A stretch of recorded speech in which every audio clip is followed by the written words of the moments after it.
안녕하세요. 취미로 철학하는 남자입니다. 오늘은 1월 25일 5시 56분을 지나고 있고요. 아리스토텔레스 영혼에 관하여 3권 4장을 살펴보도록 하겠습니다. 일단 내용을 간추려 보면 4장 같은 경우는 지성과 감각을 비교합니다. 지성이라는 것은 사유하는 기능을 담당하는 거라고 할 수가 있고요. 감각 같은 경우 우리가 외부 정보를 받아들이는 눈, 코, 입, 귀, 그 다음에 오감, 이걸 말한다고 할 수 있죠. 그래서 이 두 가지를 비교하게 돼요. 왜냐면 이제 둘 다 인식한다는 측면에서 공통성을 가지고 있기 때문에 비교 대상이 됩니다. 그리고 이제 지성이 순수하다라는 특징을 언급하게 되는데요. 그럼으로 해서 이제 생기는 문제점 몇 가지를 얘기하고요. 메타인지에 대해서 생각하는 나를 생각하는 그런 현상에 대해서 이제 약간의 분석을 내놓습니다. 여기서 이 두 부분이 가장 좀 어려울 수 있는 부분이라고 볼 수가 있는데 한번 간단하게 살펴볼게요. 지성과 감각을 비교하는 부분입니다. 일단 감각과 지성이 유사한 점을 언급하는데요. 자극을 받아 활성화된다는 점이 같다고 합니다. 그러니까 감각기관 같은 경우는 감각 자극을 받아서 감각 인상을 가지게 되는데, 지성 같은 경우, 생각하는 것 같은 경우에는 어떤 자극을 받아야 사유를 한다는 겁니다. 그래서 자극의 유사성에 대해서도, 자극의 특징에 대해서도 언급을 하는데, 감각 자극은 색, 소리 이런 걸 말하고요. 사유 자극은 형상에 대한 그 자극이다, 형상 자극이다 라고 하는데, 결론적으로 이데아나 관념에 대한 자극을 받아서 사유를 하게 된다라고 볼 수가 있을 것 같습니다. 그 다음에 이제 순수한 가능태라는 공통점을 갖는다라고 하는데요. 감각기관 같은 경우는 다양한 자극을 수용해야 되기 때문에 어떤 특정 자극에 의한 상태일 수가 없다라는 거예요. 그래서 어떤 자극이 들어오면은 그 자극에 맞춰서 변화하는 그런 모습을 보여준다 라는 얘기를 해서 그걸 가능태라고 하니까 가능태다라고 얘기를 하고요. 지성 같은 경우도 다양한 생각을 해야 합니다. 그렇다 보니까 여러 생각이 주어졌을 때, 어떤 자극이 주어졌을 때 그에 따라 맞춰서 그 생각으로 변화되어야 됩니다. 그런 변화성을 갖는 게 가능태이기 때문에 지성도 마찬가지로 가능태다 라고 얘기를 하고요. 그 다음에 감각과 다른 점들에 대한 얘기를 하는데요. 지성이 어떤 게 다른지. 일단 지성은 활성태가 되어도 가능태가 가능하다라는 얘기를 합니다. 일반적으로 귀에 어떤 소리가 들리면요, 그 소리에 따라서 청각적인 인상을 갖게 되고 그걸로 감각기관은 끝나요, 하는 일이. 근데 반면에 지성은 어떤 자극을 받아서 사유를 하면은 그 사유를 바탕으로 다른 활동으로 이어갈 수 있다는 겁니다. 그래서 예를 들면은 배가 고프다는 생각을 가지게 되면은 그 생각에 따라서 어떤 걸 먹을지, 국수를 먹을지, 떡볶이를 먹을지, 치킨을 먹을지, 이런 다양한 변화 가능성을 갖게 돼요. 그렇다 보니까 가능태로서 또다시 자리하게 된다 라는 얘기를 하게 되고요. 그 다음에 지성은 기관이 없다라고 합니다. 감각 같은 경우에는 특정 기관이 있죠. 감각은 특정 기관이 있는 반면에 지성은 특정 기관이 없다. 왜냐하면 감각은 진료적인 것들의 자극을 받아야 되니까 기관을 갖게 되고, 지성 같은 경우는 비진료적인 걸 파악하죠. 그렇다 보니까 감각기관이 없다, 특정 기관이 없다라는 얘기를 하게 되는 거고요. 그 다음에 수용 자극에 있어서 한계를 갖는다라고 합니다.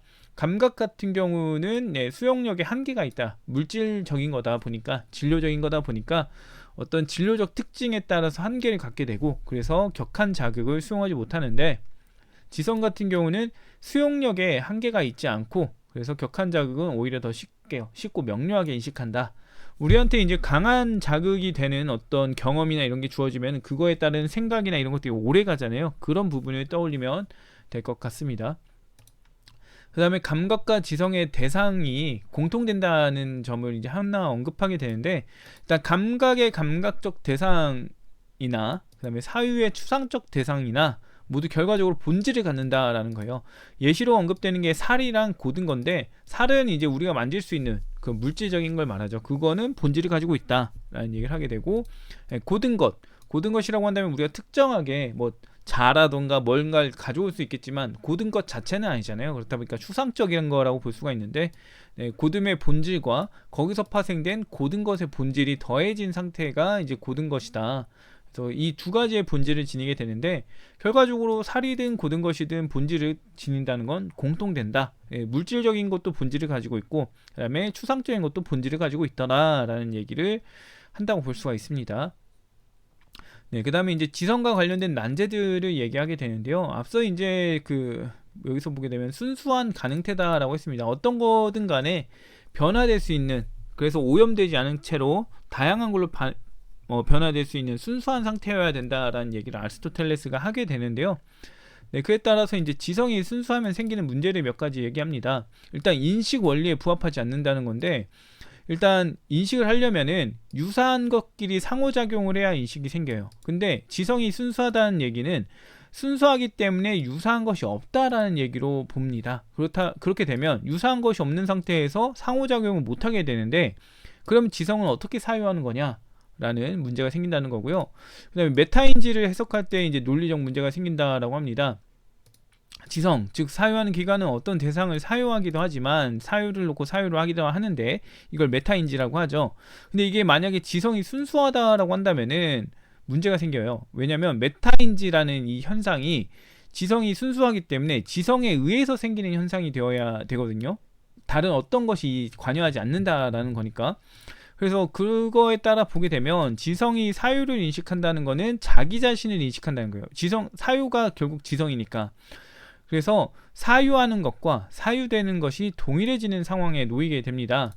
그러면은 사유하는 것과 사유되는 것이 이제 등식을 성립시키게 되죠. 네, 등식을 성립시키게 되는데 사유되는 것은 사유하는 것과 같다라는 등식이 생겨요. 그러면 결과적으로 사유되는 것에 해당되는 모든 것은 사유하는 거랑 같다라는 표현이 나오게 되죠. 그렇다 보니까 이제 문제점이 그거죠. 사유되는 모든 것은 지성과 같거나 지성을 지니게 된다라는 식으로 전개될 수 있다는 겁니다. 그래서 궤변이 생긴다는 건데 사실 이 문제는 우리가 봤을 때는 성립이 안 되죠. 논리적인 문제라고 이제 아리스토텔레스는 언급을 한 것 같은데, 사유되는 것이 사유하는 것과 같다라는 표현은 사실 지성이 지성을 사유할 때 그때에 한해서 말하는 거지 모든 경우를 놓고 말하는 게 아니잖아요. 그렇기 때문에 이건 문제가 안 되는데 논리적 이제 오류를 일으킬 수 있기 때문에 이걸 언급한 것 같고요.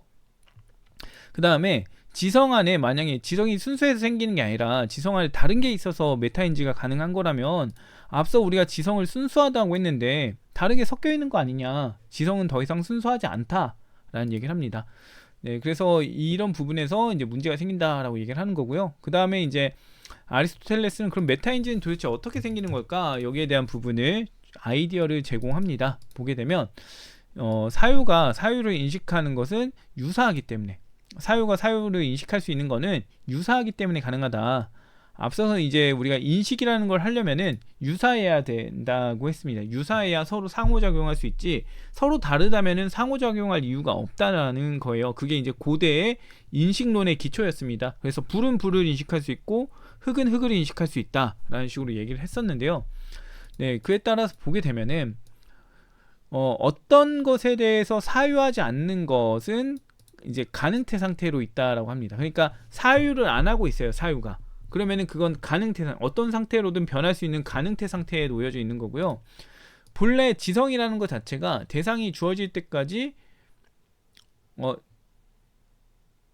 본래 이제 지성이라는 게 대상이 주어질 때 활성태가 되는 가능태예요. 그렇다 보니까 가능태로서의 지성이라는 거죠. 가능태로서의 지성이 가능태로서의 사유, 어떤 것도 사유하고 있지 않는 이 사유를 사유하고 있는 거다 라고 보는 것 같습니다. 이게 명료하지는 않아요. 명확하게 이제 우리가 파악할 수 있는 문장을 써놓고 있지는 않기 때문에 그런 것 같은데, 아무튼 지성이라는 게 사유하는 기관이고 사유라는 게 지성에 의한 결과물이라고 본다면은 가능태로서 있는 지성이 가능태로서 있는 결과물을 사유하고 있는 거다. 그래서 서로 가능태니까 유사해서 사유한다. 이런 식으로 언급하는 게 아닐까 싶습니다. 그리고 마지막 부분은 보겠는데요. 네, 지성이 사유의 대상이 되는 건 전혀 문제가 없다라는 얘기를 합니다. 왜 그러냐면 지성과 추상적인 것 사이에는 존재적으로 차이가 없다는 거예요. 둘 다 지성도 추상적이고 추상적인 거, 뭐 고든 것이라던가 사랑이라던가 이런 것도 결국에는 실제 물질적인 게 아니라는 거죠. 둘 다 물질적인 게 아니니까 비물질적인 것으로서 동일하다. 근데 추상적인 것들은 사유의 대상 되지 않냐, 비물질적임에도 불구하고. 그러니까 지성이라는 이 비물질적인 것도 사유의 대상이 되는데 전혀 결격 사유가 없다, 이런 얘기를 하는 걸로 보입니다. 참 보고 있으면은 이게 저도 오늘 어제부턴가 봐서 느낀 건데 참 이게 애매하다라는 생각이 들긴 하는데요. 아무튼 오늘도 일단 3권 4장 빨리 정리하고 3권을 빨리 마무리 짓고 다른 걸 하는 게 좋을 것 같은데, 아무튼 오늘 여기까지 하고요. 다음에 또 다른 얘기로 찾아오도록 하겠습니다.